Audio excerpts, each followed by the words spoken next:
Alright, hello everyone and welcome to today's gameplay stream. It is Wednesday, January 6, 2016. I am Darkside Phil, and this will be the conclusion to Rise of the Tomb Raider. A game with a very spotted and sordid history. As you know, this game released about 2 months ago, on the exact same day as Fallout 4. And being that it was a 1-year Xbox / Microsoft exclusive, it had abysmal sales numbers, and it's hilarious because most mainstream gaming media, along with a large group of people who I guess played the game, really rated it highly. But despite that, the game did not sell. And I played it starting about a week late from its release and was not very impressed with it. Here we are in the final session of the game, alright? And even though I really don't have time to formally review it anytime soon, I guess right here on the pre-stream, I'll kind of give you my summary judgment of what I think the game is, because I really doubt that in this final couple of hours of gameplay here, that the game is going to completely change itself, alright? Rise of the Tomb Raider is exactly the same as the Tomb Raider reboot from 2013. The difference being that 2 years have passed, but the game has not advanced whatsoever. There's no improvement to the gameplay. In fact, if anything, the gameplay became easier in this one when it comes to the combat and such. The puzzles are much easier. The only real thing that they implemented was a little bit more of, variety in the crafting system. And they did elaborate a little bit more on the open world wandering around in the game, almost making it Zelda-esque. Meaning, there's a lot of things you could do in the game once you get certain abilities. So, you have the flaming arrows. Now you can burn this down. Oh, you have this special arrow. Now you can blow this door open that you couldn't previously blow open. And this will lead to many different challenge tombs that add to the content of the game. And actually, really honestly, I don't even know how they could call this game Tomb Raider when 95% of the tombs in the game are completely optional. Meaning, if you just play through the story of the game and ignore the optional open world content, you could probably beat the game in around 5 to 6 hours, and you really don't raid any tombs besides one. There's one tomb that's like mandatory to raid. So, when it really comes down to it, they took the formula from the first game, they kept it exactly the freaking same. It's a far worse plot, by the way. I thought the plot of the first game was interesting, intriguing, very gritty, very visceral, with a lot of the stuff that happened in that first game. This game, the plot kind of sucks. It's incredibly predictable, it's silly, and it really doesn't grip you, nor does it keep you engaged in the story. You end up getting bored and wanting to kind of do some of the open world stuff, because the story isn't very interesting. And it's kind of sad that in 2.5 years since the release of the first game, they really didn't improve it at all. It's the same game. So, if that's your cup of tea, you want to play the same exact game with no improvements and worse story, basically a worse game than the first one, then go for it. It's right up your alley. But from some of the stuff that I read in these reviews that mainstream media put out, I don't know what game they were playing. Really, like, they praised the game like it's so amazing. I'm like, what exactly in the game was amazing? Because I guess I missed it. I played through the whole game. I did most of the side content. As of today's session, I did every single optional tomb except for one, and I don't know where it is. I don't know if it's here at the end of the game, or if I missed it.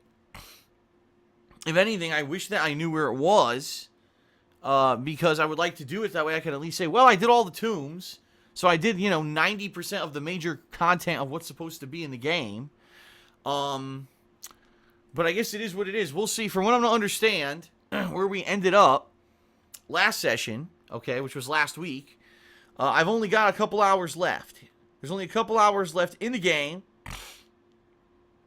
And that's fine. So if we do finish early, I can move on to other things. In fact, some people have been asking me about stuff like, what is the status of your new channel, Phil? And the answer to that is, well, I've got some stuff in the works, but quite honestly, with the fact that I'm doing a 4+ hour gameplay stream every day, and then every night I've been working on the year-end series, I haven't had a chance to really do much with it in regards to getting it partnered or anything like that. In fact, it's Wednesday already this week. You know, Machinima's back from their holiday break, and I haven't even contacted them about getting it partnered yet, which kind of sucks. I've been dragging my feet a little bit because I'm busy with other stuff. Keep in mind that Machinima is only, in the office, regular office hours, like 9 to 5. So if I don't contact him during the day, I'm not even going to get a response. So we'll see. What I'm thinking today is if I do finish the stream a little early, there's a few things that I would like to do. First of all, obviously get the ball rolling with that partnership on my new channel. Number 2, there was a big announcement today. It's all over Twitter. Oculus Rift finally announced for public sale for the first time. Pre-orders available. And pre-order sold out within 14 minutes, so you cannot pre-order it now, just to let you know. You could, let me take it back. You can, but it's not guaranteed. This wave was, I guess, guaranteed for April, and you are not going to get in on that wave. If you pre-order now, you're just going to have to wait until there's another wave of product available. All right. But the price, $600, which blew everyone away, because for years, the rumor, especially the rumor that the Oculus Rift devs were kind of propagating, was that this was going to be around $400 peripheral, and now it's $200 more than what they had originally advertised. Now, the last gaming thing that was $600 was the PlayStation 3. The difference here was that the PlayStation 3 was a gaming console with a Blu-ray player, Bluetooth technology, next-gen processor. Basically, it was something that was totally, new. The Oculus Rift is a VR headset, which you need to already have a gaming PC in order to use. And, no one's exclusively really... All right, let me take that back. There are some game devs that are developing for this thing. But I certainly haven't heard anyone saying, wow, what's the killer app for Oculus Rift? What's the game that's so amazing with VR that you need to buy the Oculus Rift? That's the difference between this and something like the PlayStation 3. Everyone wanted a PlayStation 3 because they knew it was the next generation of gaming, and this thing was going to really take off. I don't know. So, I'd like to actually do a vlog about this. I talked about it a lot on Twitter this morning, but I'd like to do a vlog about this because this is exactly the kind of thing that once I finish my year-end series that I'm going to be talking about in vlogs. As I said, this year my strategy is different. It's not just about gameplay and then every once in a while doing a review or whatever. And not to say that I won't be doing gameplay almost every day, because I will, but I'm going to have a big increase in the amount of vlogs that I put out, as well as edited videos. And this is exactly the kind of news story that I would like to react to and give you my take on, okay? So, I definitely would like to do like a reactionary vlog explaining the facts and giving you my opinions on it. So, if I do finish the stream early today, great, I'll probably do that. If not, let's say the game does fill the whole gameplay stream, which I don't foresee it doing, but even if it does, maybe tonight I'll still squeeze in, a half hour of my time when normally I'd be working on the year-end videos. Maybe I'll squeeze in a half hour to try to, do a vlog about this, because I really do think this is something pertinent. This is something people would like to hear my opinions on. And I'd like to kind of, start making that kind of video as like a teaser of what you can expect in a couple weeks here. Because the bottom line is, tonight, I should be completing my funniest moments of the year, year-end series.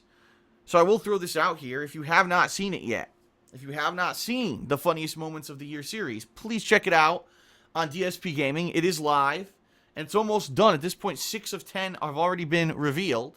There'll be 4 more tonight that'll finish off that series. And that means that tomorrow I'll be beginning work on my Game of the Year awards, which is the biggest series that I do every year. It's the one that everyone kind of, waits for. And it was funny because as I was doing other year-end series, I started getting pelted left and right with questions. When's the Game of the Year awards? When are your Game of the Year awards? They're coming.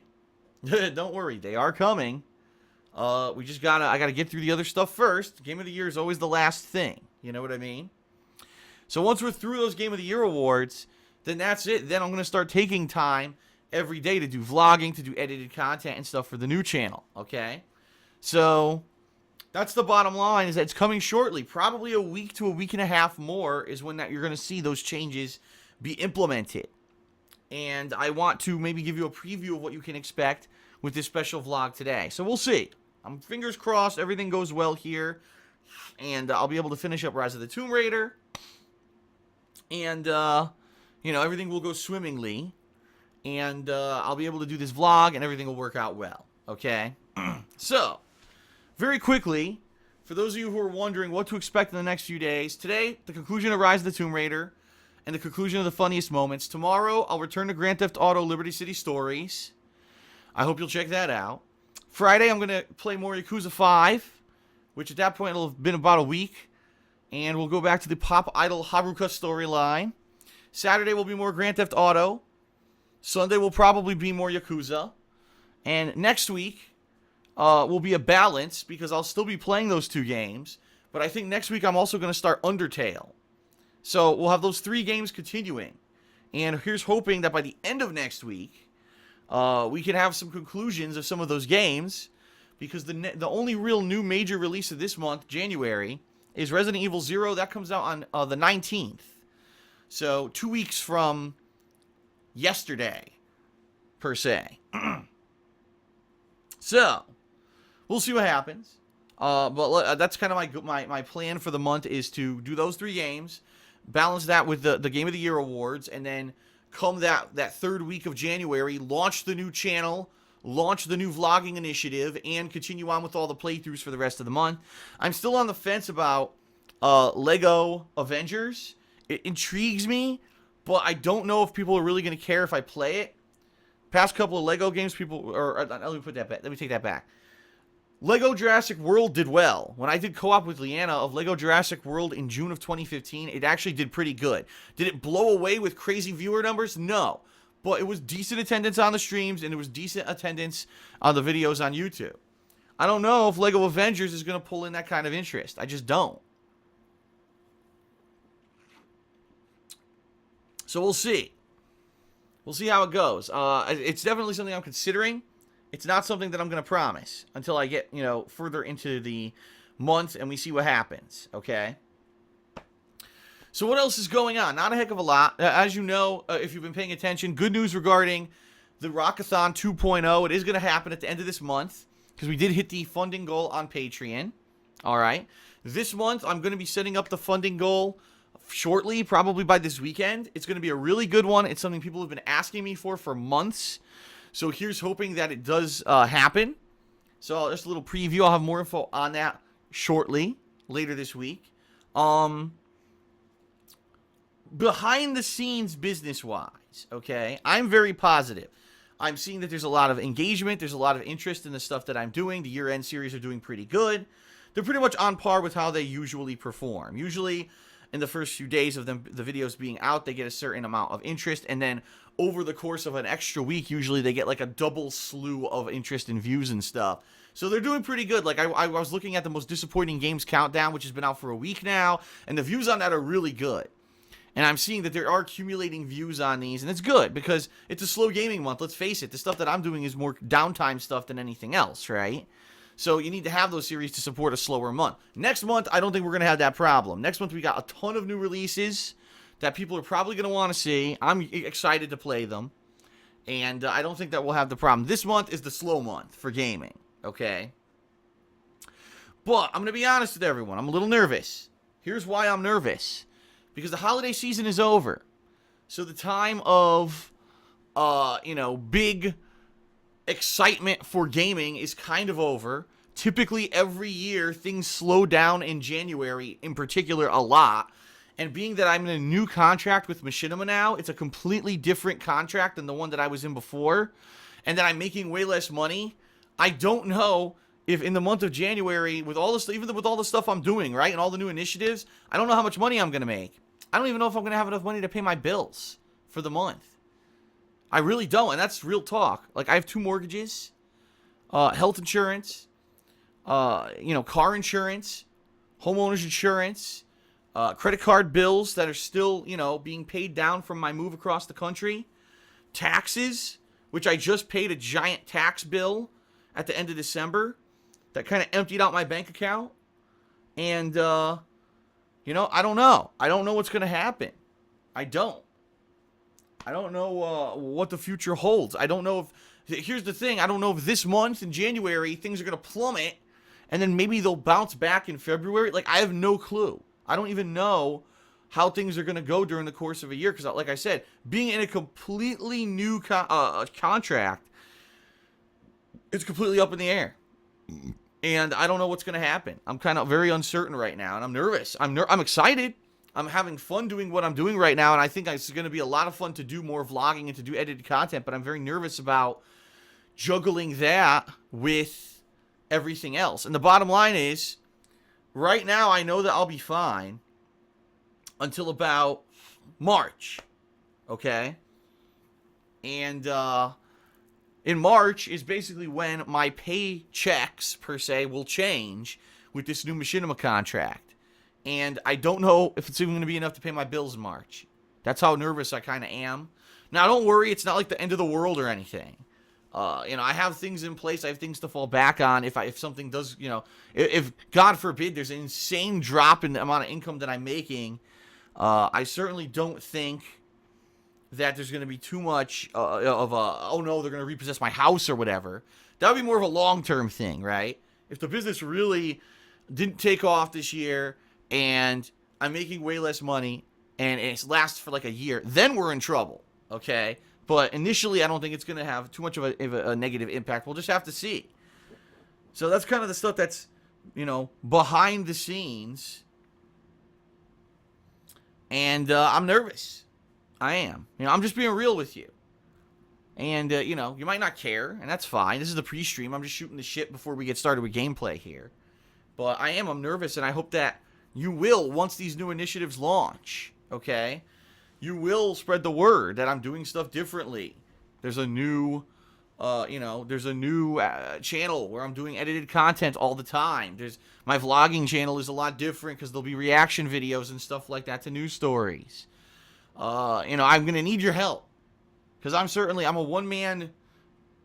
one-man business when you think about it. I don't really collaborate with anyone, even though I am going to be on a couple podcasts, it looks like, in the next week or so. I don't really collaborate with anyone. I've always kind of been an island amongst the YouTube gaming community, and it makes me nervous, So we'll see. We'll see how things go. I really, like I said, I'm trying to maintain a positive attitude. I'm certainly not feeling negative about it. I'm nervous. Nervousness and negativity are two completely different things. Being nervous and being apprehensive actually could be helpful in life, in my opinion. Instead of just jumping into things head first and feeling so overly positive about stuff that you take things for granted. There were a few times in 2015 I took things for granted, and then when it didn't happen, I was like, oh, shit. And, that's kind of what you have to do. You know what I mean? You have to take things a little bit more apprehensively and play it by ear and see what happens. So, here goes. Or jumping in head first here. And there's a lot of positive stuff going on behind the scenes that I don't really talk about because it's more personal stuff on the personal side. That may also help with, things like finances and stuff this year. And I'm certainly not going to get too much into that. And, but yeah, there's stuff, the wheels are turning, the cogs are moving, everything's going. And, I'll let everyone know how it goes, as we approach. But for now, I digress. Today's about Rise of the Tomb Raider, right? So the only other thing I'll say, a quick plug, as you know, my girlfriend Leanna's business, The Black Current. She makes handmade glycerin soaps and wax tart melts. And the business did very well in 2015 for an internet startup. She had over 100, well over 100 orders, actually. I think she hit 100 orders as of October. So she had a bunch of orders in November and December for the Christmas rush that we never even factored in. I don't even know what her total orders were for the year. I forgot to ask her. But you might want to check it out. It's at etsy.com/shop/The Black Current, spelled Currant. It's a great idea for gifts for your significant other, for your mom, for your aunt, for your sister, any family member. But it's not just for the female persuasion. I use her stuff all the time. The only soap I use is soap that she's made for the past 2.5 years now. It's all I've used, and I love it. And the wax tart melts she makes, we actually burn them in our bedroom every night. It makes the bedroom smell great. and there's no risk of like an open fire or anything with a candle. It makes it a lot safer. So check it out, and keep in mind, if you do actually place an order, it benefits me and her, because it's all part of the same income, right, for our household here. So appreciate those who have over the past year checked out the business, who have placed orders. It is very much appreciated. And hey, this stuff's good. Everyone who's ordered has rated this stuff highly. They love it. So it's not like I'm just pushing crap down your throat here. It's actually a good product, and we're hoping that, over several years, the business will get a steady customer base. It'll grow slowly to eventually where it'll start generating profit for us. Right now, the first year there was so much investment of cost for licensing and insurance and initial startup costs of getting all the ingredients together to make the product and stuff like that. There really was no profit. But we're hoping over a couple years here, it will become profitable for us, and it'll be a supplemental income. So maybe I don't have to worry too much about the business performance anymore. You know what I mean? All right. So that is it, everyone. I'm going to get started out Rise of the Tomb Raider, the conclusion. As I've said, I don't know if this is going to take 3.5 hours of the stream. If it doesn't, that's great. I've got plenty of other stuff to do today that I'd be very happy to start. So, if it is a shorter stream, it is a shorter stream. I thank you for at least being here for the conclusion. Quite honestly, the playthrough's been going on for 2 months, and I don't think too many people are invested in the playthrough anymore. That's perfectly fine. But I do want to finish the game for myself, so at least I could say I finished it. All right? Okay, that is it. Let's end the pre-stream. Let's get started with Rise of the Tomb Raider's conclusion.